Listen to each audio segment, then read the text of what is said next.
I am going to speak to you in two modules today on some aspects of Indian English prose. I think prose is one of the genres which is most neglected in our study. Everyone is quick to read a novel. Others like poetry because of the sound patterns which are available in a poem. And drama, because it is dramatic, automatically creates interest in people. But when it comes to prose, there is a sense that this is dull stuff and it cannot be of the same level of excellence as poetry or when fiction is written. What I'm trying to say is that even prose has a place, and in fact it has a very important place in literary study. When it comes to the question of Indian writing in English, which is the broad framework within which I'm going to talk about prose today, I think the importance of prose cannot be exaggerated, because much of the best writing by Indians is in prose. And this is something remarkable, because when the 19th century emerged and Indian writers began slowly coming onto the scene, it was in a particular social and political context. That context, of course, has to do with British colonial rule. English education in India did not really begin till something like the first quarter of the 19th century. At the turn of the century, that is when the 18th century gave place to the 19th, a number of missionaries came from England into India, something which was not in vogue earlier. The reason being that the East India Company, which had come to this country primarily to make money, to trade, suddenly found itself also governing the land. And in order to make sure that their governance would be effective, they did not want to complicate matters. They wanted to make friends with the local people. And therefore, whether they liked it or not, they had to show respect for the religious traditions, the cultural values of the people with whom they were engaged. And they felt that evangelicals or missionaries coming into India might complicate matters, because missionaries are notorious for wanting to convert. So in the 19th century, evangelicals and missionaries began coming into India in greater and greater numbers. And this was partly because British policy had changed. And the idea was that India should become the site for certain kinds of educational and cultural experiments. So Indians were guinea pigs, in other words. So they sent these missionaries in order to do two things. One, to open a number of small educational institutions in different parts of the country, where English would be taught as one of the subjects.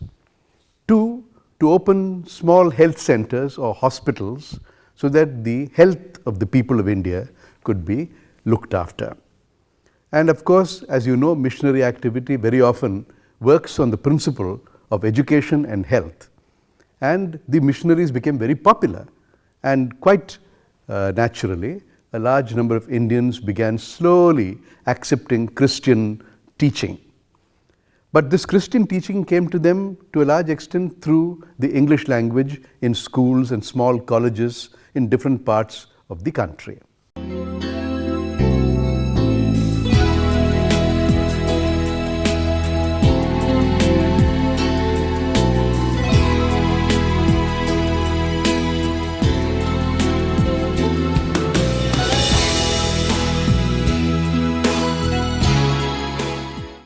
Around 1817, the need was felt not just amongst the British in India or the British in England, but amongst Indians in Calcutta particularly, because the Bhadralok Society of Calcutta was interested in modern education.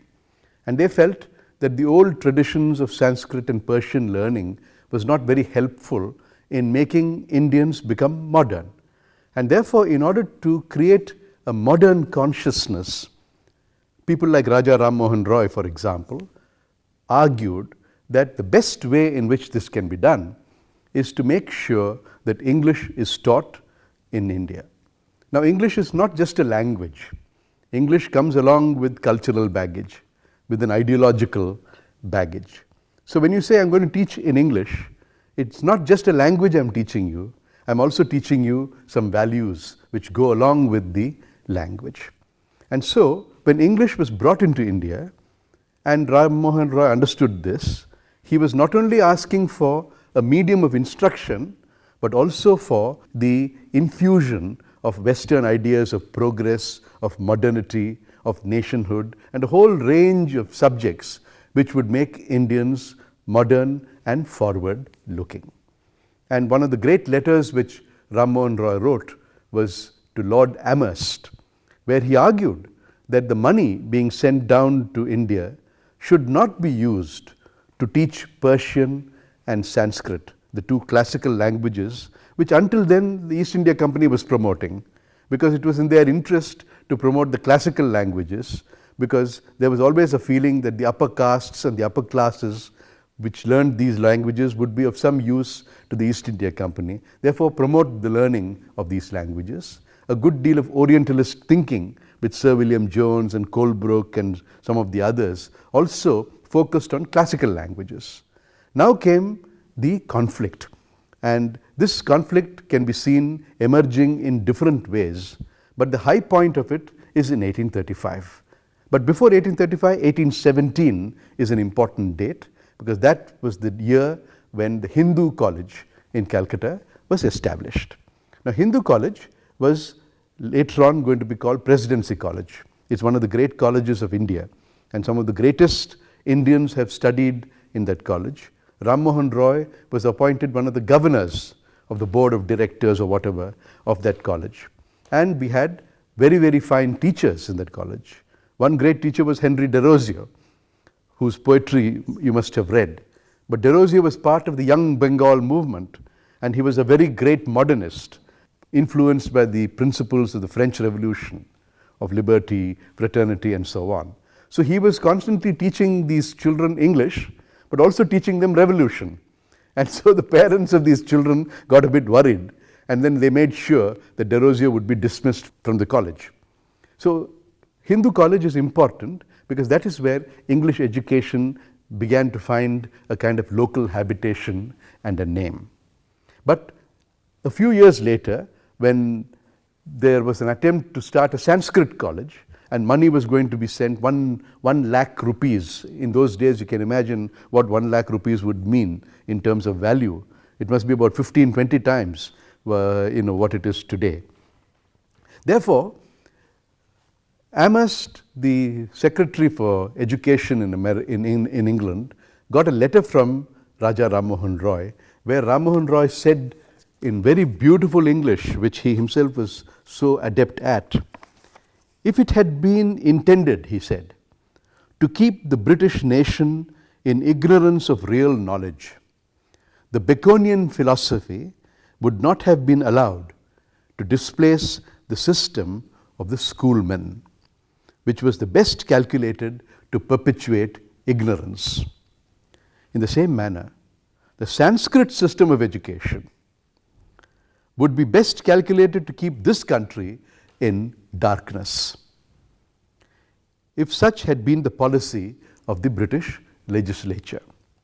But as the improvement of the native population is the object of the government, it will consequently promote a more liberal and enlightened system of instruction, embracing mathematics, natural philosophy, chemistry and anatomy and other useful sciences, which may be accomplished with the sum proposed by employing a few gentlemen of talent and learning educated in Europe and providing a college furnished with the necessary books, instruments and other apparatus. you can see that while this is a plea for English education, it's also a plea in English. And it does two things. It first of all tells people how important English education is for the modernity of India. It also tells you that, look, I'm able to write good English, and that's because I'm modern, because I have learnt English. So two purposes are served in this particular strategy.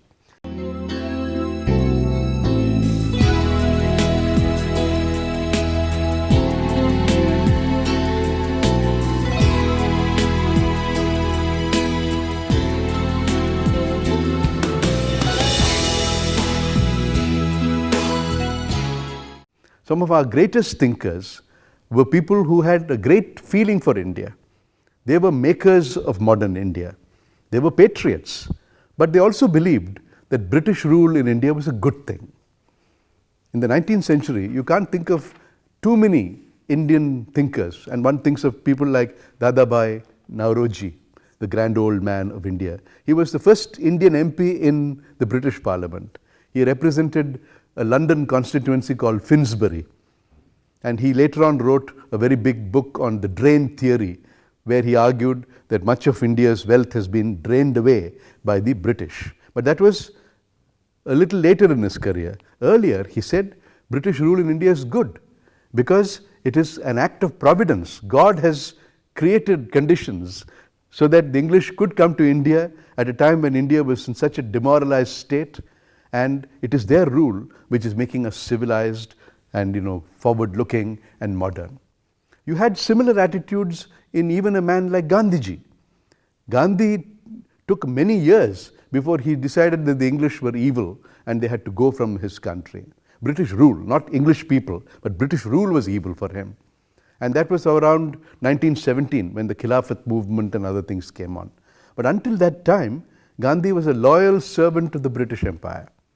And he was constantly telling people, look, through petitions, through discussion, through argument, through parliamentary democracy, through debates, and through the give and take of argument, of civilized discourse, it should be possible for us to change the mind of our British rulers. That they should rule us, nobody is questioning, because they have done good things for this country.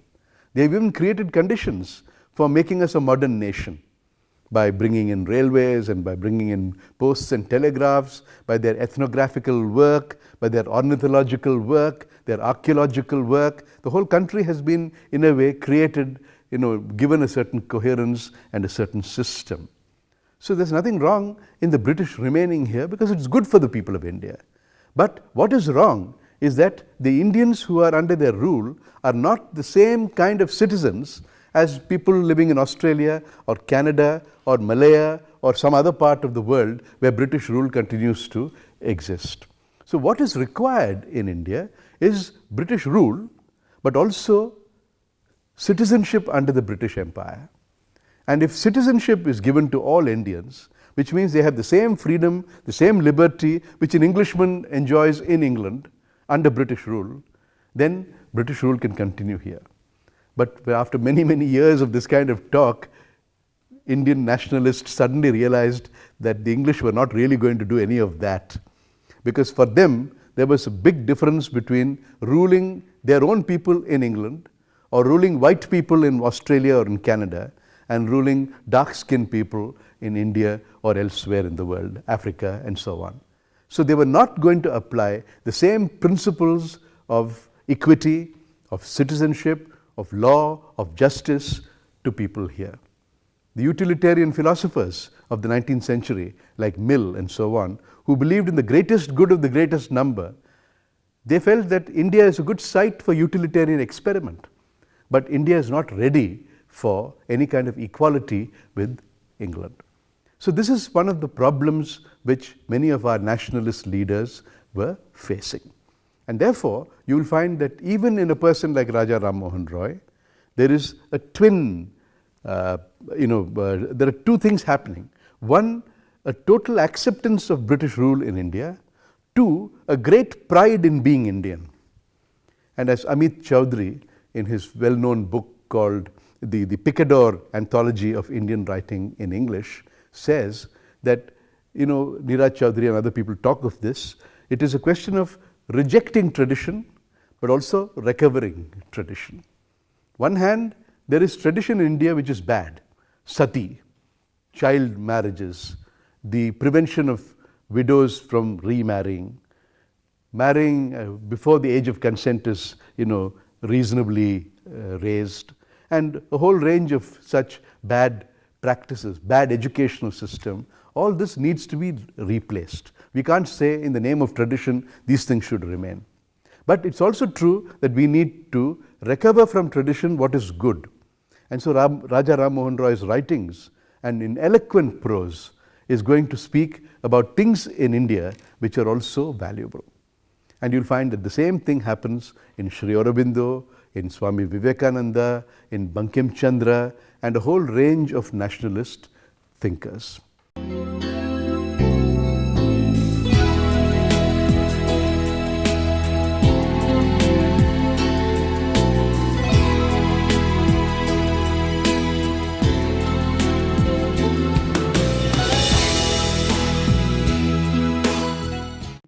What, in your view, is prose? How would you define prose? A prose is a range of statements, a range of sentences where one thought is being developed logically, and which has exactly a sequence. And there a thought is sequentially developed, an argument is being developed, and which has a proper conclusion. That I probably feel. So it's a kind of a sequential argument, yes, sir. Leading yes, to yes, a conclusion. Yes, sir. And the words are chosen, yes, sir, in order to develop an yes, argument. A craftsmanship is also being developed there. Okay. And we can find poetic statements. We cannot just differentiate prose from poetry. In prose also we can find poetic statements, okay, poetical reflections. Okay. Those things we can certainly find out. You must remember that Coleridge, for example, yes, defined prose as words in a good order, yes, right?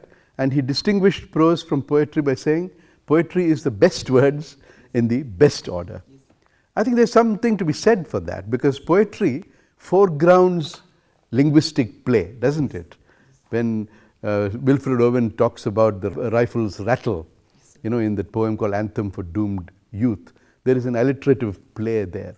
Or when Wordsworth says, "Oh, listen, for the vale profound is overflowing with the sound," these vowel sounds actually produce a certain resonance. So in poetry, there's a deliberate effort, if you see, at creating certain kinds of linguistic effects. Yes. In prose, perhaps it is not consciously done. It may be there. As you say, poetic elements remain in prose also. But there is a slight distinction, because I think prose is normally used for discursive purposes. And that's the point of what you said, that it's words put together in a sequence to create a certain kind of an argument which will lead to a conclusion. This is discursive writing, isn't it?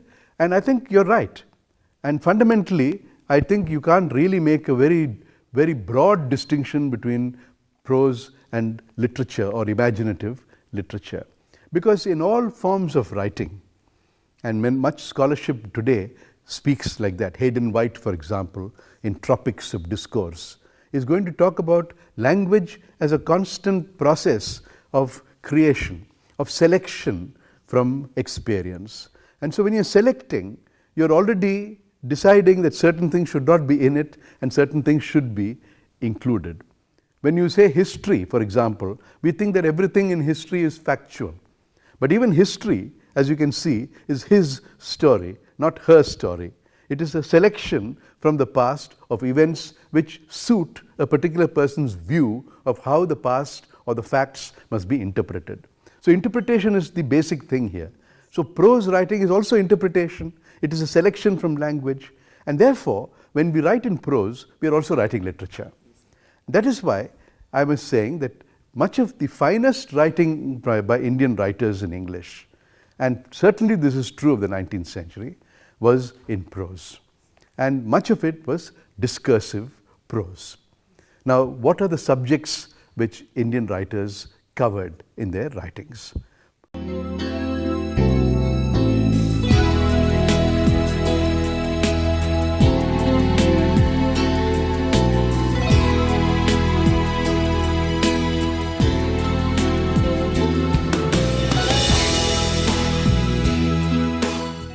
Ram Mohan Roy, whom we have just talked about, is very clear about one or two things. One, he wants to talk about India's past not with undue reverence, because he also knows that there are many things which are wrong in India. Therefore, many of his prose writings will talk about the evil effects of some of our practices. For example, as you all know, he was in the forefront of the fight against sati. Sati is concremation, where from a mistaken notion of the wife's relationship with her husband, it was urged on all women, particularly upper caste women, and much of it in the Bengal region, to concremate themselves along with their dead husbands, because they felt that that would bring them bliss and heavenly existence. We all know that this is partly a material, there was a material reason for this, because if the girl lived on, she could claim a part of the husband's property, and the male members of the husband's side of the family were not prepared to part with the property when their brother was dead. All right? So there was obviously some economic reason for sati. Now, Raja Ram Mohan Roy exposed this.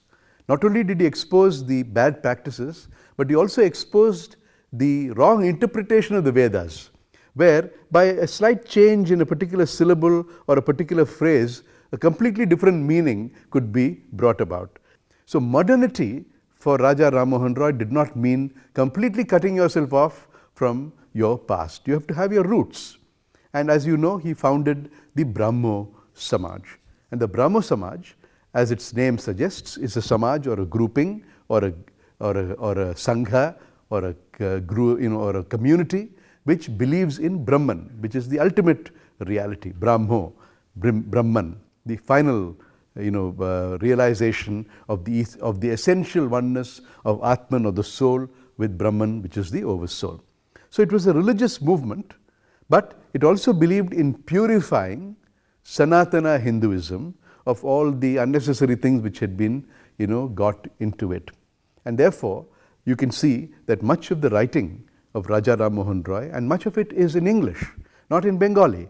It's his mother tongue, but he's not writing so much in Bengali. He's writing in English because it is the language by which he can communicate with the educated classes of his own society, and more than that, he can communicate with the British ruling class which knows only English. So he condemns those aspects of tradition which ought not to be protected or preserved, but also at the same time says that everything from the West we need not accept.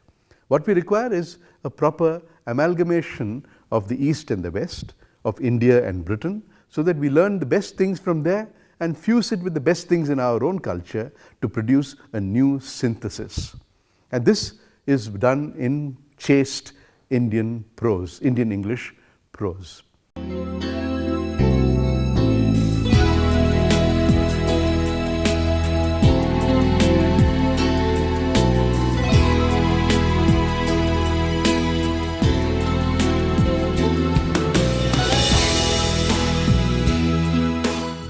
You have similar things happening in Bankim. Bankim, as you all know, wrote a novel in English. In 1863, he wrote a book called Rajmohan's Wife. It's the first novel in English written by any Indian. It's a novel which is an imitation of the Gothic novels of England at that time. It's romantic, it's sentimental, and it is too obvious. The plot is very contrived, the characters are very stilted, and you don't feel terribly enthused at the end of it all. He made a very big move. Immediately after writing that novel, he decided, I'll never again write a novel in English. And he wrote only in Bengali.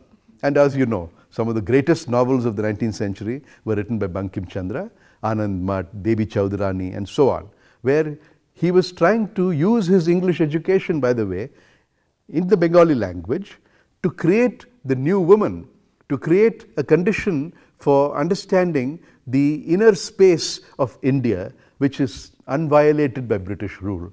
The public space has been violated because all of us are under the yoke of the British. But there is an inner space, a domestic space, which is controlled by the woman of the house. That is not violated by British rule. So there's a very strong and complex ideological construct going on in the Bengali novels which Bankim wrote. But while he was writing these Bengali novels, he also felt the need to interpret India to the West and to interpret India to his own people. And therefore, side by side with the Bengali fiction, and this is the funny part, he's writing fiction, imaginative writing in Bengali. But when it comes to discursive writing, English. Okay? And so you have the collected Bankim prose, where he writes about Indian festivals like the Dolotsava. We just celebrated Holi, and Holi was actually called Dolotsava at that time. And it is supposed to be a kind of a great celebration of Krishna and his love for the gopis and so on. And it has become somewhat trivialized beyond, over a period of time. So he writes about some of these developments. He talks about the great myths of India and how, a primitive man anywhere in the world would have been only able to see the earth and the sky. And then he would think that the sky must be the father and the earth must be the mother, and they are married. So, imaginative stories which primitive man and primitive woman must have come up with create myths. When we have the eclipse, we say that, the sun has been eaten up by Rahu or something of the kind. But we all know that this is only an imaginative way of describing a scientific fact. And Bankim, who is a rationalist, because he studied in Calcutta University and he knows the writings of the great rational philosophers of England at that time, is able to explain Indian myths in terms which ordinary people can understand, educated people can understand. He puts things in perspective. He's not rejecting the myths at all, because he understands that Indian myths are also important. A myth is an organizing principle. A myth is not just a false story. A myth, or a series of myths, organizes the experience of a community. And today, if we have something like a modern Indian identity, it's partly because of the myths and the Puranic stories and the epic stories which have given India a certain kind of character over a period of time. So those stories cannot be rejected altogether. They may not be true in the ordinary sense of the term, but they are real in a psychological way. And this sort of thing is explained by Bankim in some of his finest prose writings. I'll mention one more important controversy with which Bankim was involved. Some of you must have heard of William Hastie, who was then a very important principal and a teacher of English in Calcutta. He's the one who told Swami Vivekananda, if you want to know what is the meaning of devotion and what is the meaning of godliness, go to Dakshineshwar and you will see Ramakrishna there. He knows what God is. So it is this Hastie who condemns the Shraddha ceremony. You know the Shraddha ceremony? The Hindu ceremony where you perform certain rites for your dead ancestors. And the belief is that when you do these things very sincerely, Shraddha or through sincerity, you perform Shraddha. Okay, Shraddha comes from Shraddha, concentration. You are able to secure the happiness of 3 generations of people who are dead, and you're able to secure the future and security of 3 generations yet to come. So you're in the middle of a huge cycle. And the Shraddha ceremony is an extremely important emotive ceremony for Hindus. Hastie said, this is a waste of time, this is a complete superstition, you spend a lot of money, only the priests seem to be making some money. Bankim wrote a long refutation of Hastie's arguments against the Shraddha, showing that even though he is a modern man, even though he is a rationalist, he is able to understand the deep cultural and social meanings of these rituals and these customs and these ceremonies which the Bengali people with whom, of course, Bankim was involved, and the Indian people in general performing. So these are 2 major prose writers I've talked about so far, and I shall try and talk about more prose writers in another class. Thank you very much.